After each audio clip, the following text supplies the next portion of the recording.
أنفسنا ومن سيئات أعمالنا من يهده الله فلا مضل له ومن يضلل فلا هادي له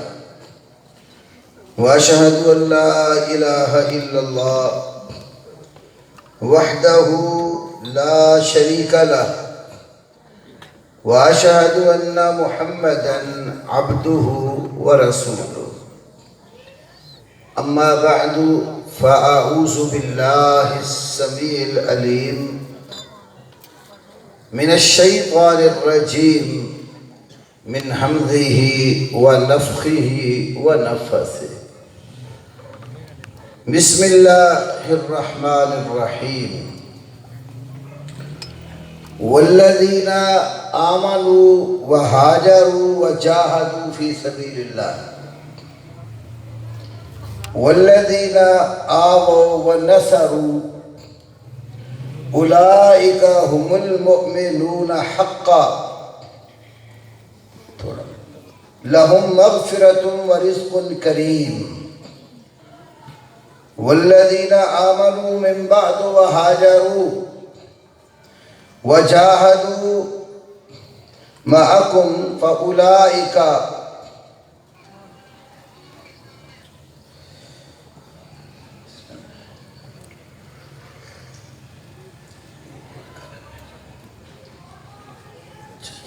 هم المؤمنون حقا لهم مغفرة ورزق كريم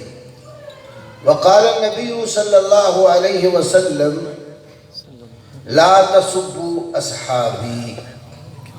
وفي رواية قال رسول الله صلى الله عليه وسلم أكرموا أصحابي رب اشرح لي صدري ويسر لي أمري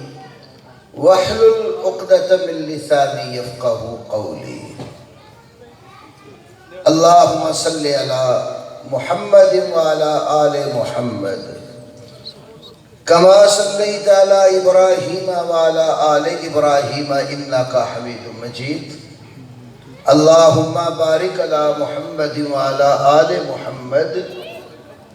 كما باركت على إبراهيم وعلى آل إبراهيم إنك حميد مجيد اللهم صل على محمد وأزواجه وذريته كما صليت على آل إبراهيم وبارك على محمد وأزواجه وذريته كما باركت على آل إبراهيم إنك حميد مجيد قابل احترام بزرگوں، علماء کرام، قرائے اعظام، نوجوان بھائیوں، دوستوں، معززات ماؤں، بہنوں، بیٹیوں،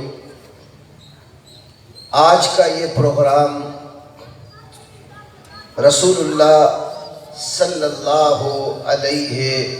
وسلم کے ان جانثار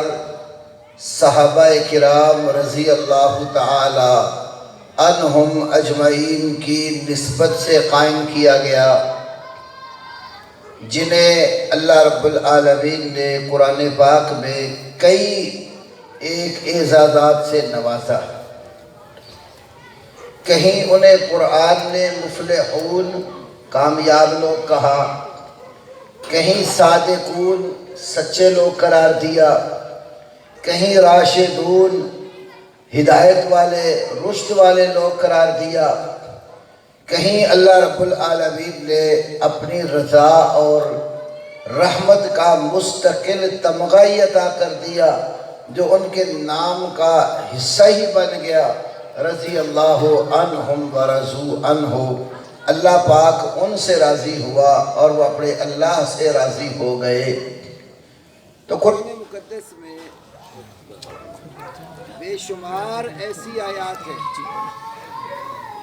جو رسول اللہ